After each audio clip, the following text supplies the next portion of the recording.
আসসালামু আলাইকুম দর্শক। আমাদের জীবনে সময়ের গুরুত্ব অপরিসীম। সময় মহামূল্যবান। সেই মহামূল্যবান সময়কে যদি আমরা সঠিকভাবে কাজে লাগাতে না পারি, তাহলে আমাদের জীবনে সফলতা অর্জন করা সম্ভব নয়। সময় যাতে নষ্ট না হয়, সেজন্য আমাদের কিছু কাজ করতে হবে। নাম্বার ১, দিনের শুরুতে টু ডু লিস্ট করা। নাম্বার ২, কাজের অগ্রাধিকার ঠিক রাখা।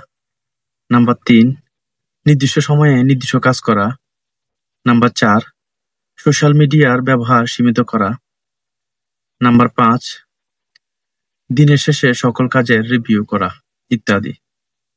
আমরা যদি এইসব কাজগুলা সঠিকভাবে করতে পারি, তাহলে আমরা সময় নষ্ট করা বা সময় অপচয় করা থেকে বিরত থাকতে পারবো। সময়কে বাঁচাতে পারবো।